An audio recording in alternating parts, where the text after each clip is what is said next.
Hello, this is Dean and welcome to today's video.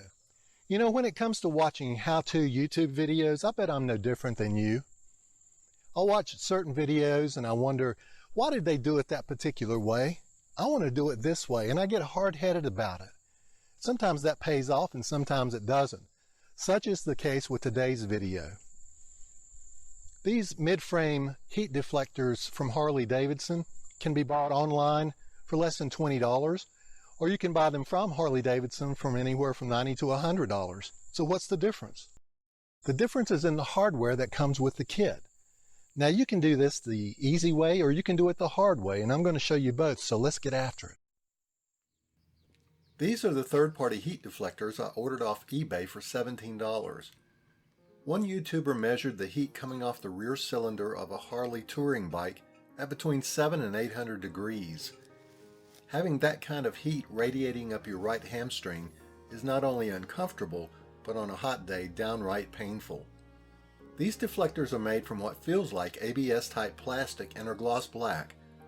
My original purpose was to use the kit as is.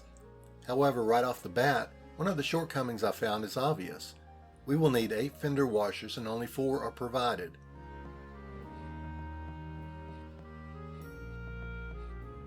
Also, although the 4 nuts in the kit are functional, I really don't like the idea of the nuts potentially coming loose, so I'm switching out the stock nuts for these nylon nuts from a kit I have.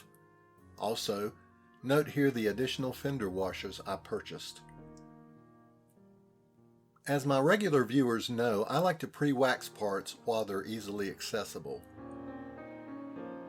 I want to begin by showing you how to use the kit as is on the right side of the bike, with the exception of the additional parts I just showed.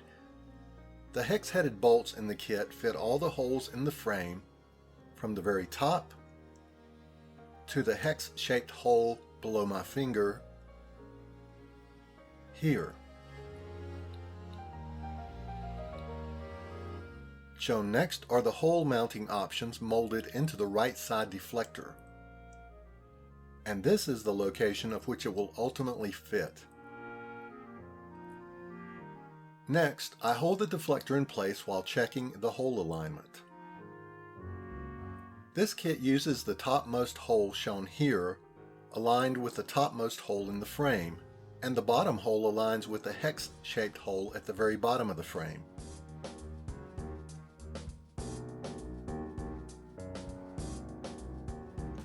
To gain maximum clearance for this job requires we remove some parts, so we begin with both backrest, the seat, the right side saddlebag, and the right side electrical access cover.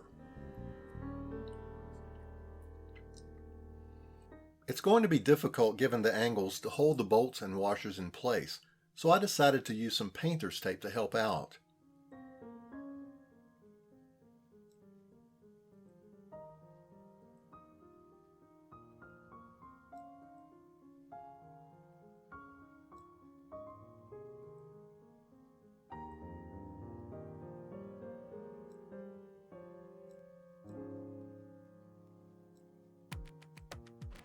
Now I just lift the deflector into place with the bolts and washers attached.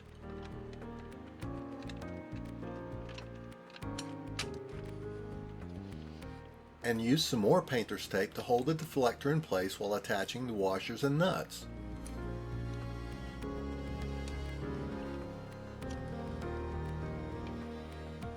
As we view the threads on the bottom bolt, I used my 3-pronged spring-loaded grabbers to place the washer into position on the back side.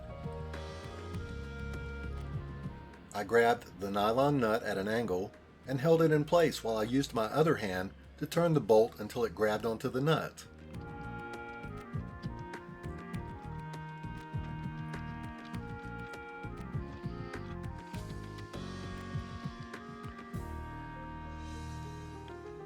Weaving my way upwards through the electrical access cover, I used a box end wrench to hold the nut in place and used my other hand to socket tighten the nut snugly.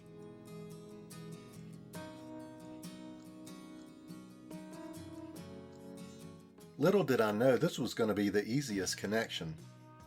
This upper nut location fits such that the washer and nut will have to be carefully threaded inside this frame tunnel. So once again, I used my flexible grabbers and positioned the washer over the bolt threads inside the tunnel.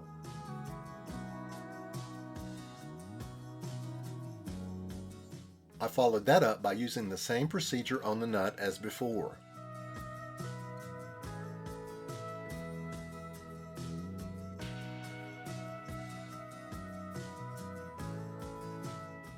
Thread the box end wrench inside the tunnel and onto the nut to hold it on top.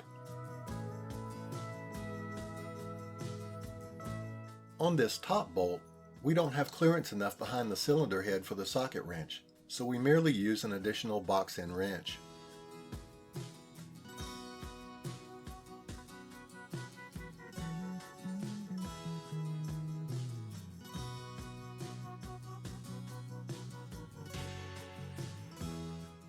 This is the finished product inside the frame tunnel.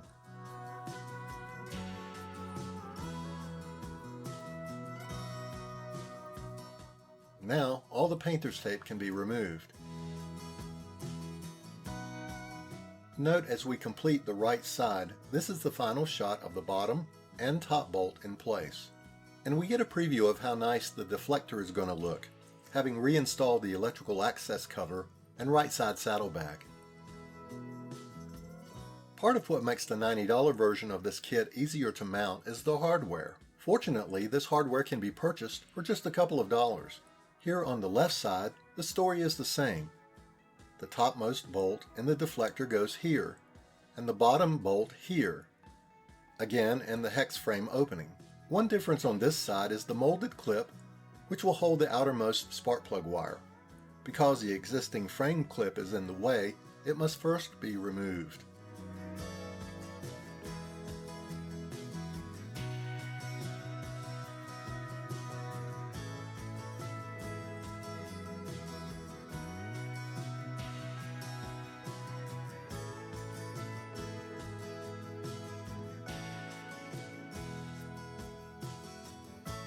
One of the hardware additions I picked up is called a well nut. This is a nut molded inside a rubber tube which expands under pressure to fill the space behind the frame. I also purchased these stainless panhead Phillips screws to use with the well nut. At rest, the rubber well nut can be pushed into the hex opening in the frame. Once the stainless panhead screw is threaded into the well nut and tightened, the back of the well nut will be put under pressure, causing the sides to spread and prevent the nut from pulling back through the hex opening.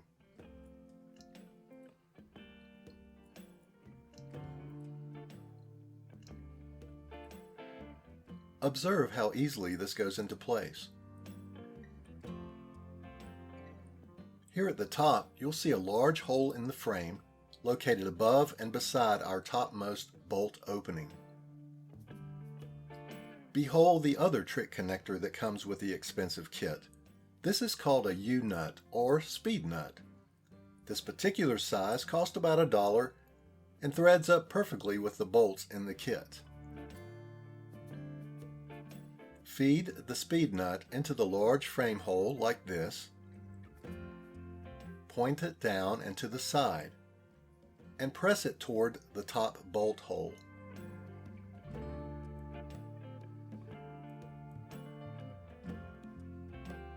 Use a flat-bladed screwdriver to lift the edge of the speed nut and finish sliding it into place.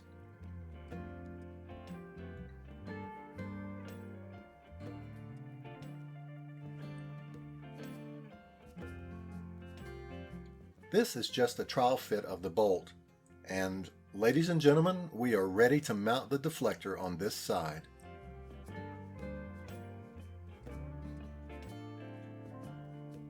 Run the hex head bolt from the kit through a washer and begin to hand tighten it into the speed nut.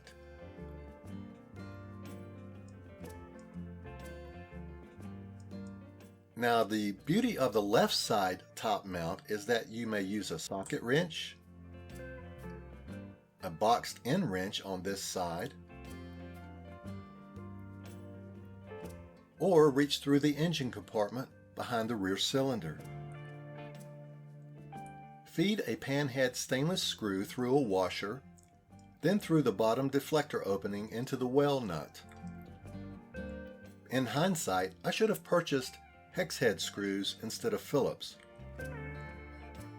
because at this location I can't get the screwdriver squarely on the screw.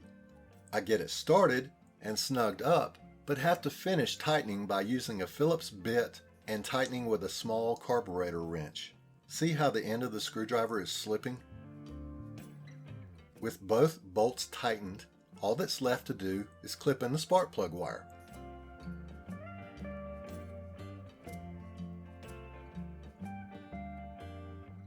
In testing, I can say the heat from the rear cylinder has been reduced by about 80%. I wish the deflectors flared out about another inch or two. As it is, they do their job, but I have found some degree of heat is redirected downward to my calf. Still, I like the way these look on the bike, and for $17, I'd buy them again, get over my hard-headedness, and mount both sides the smart way.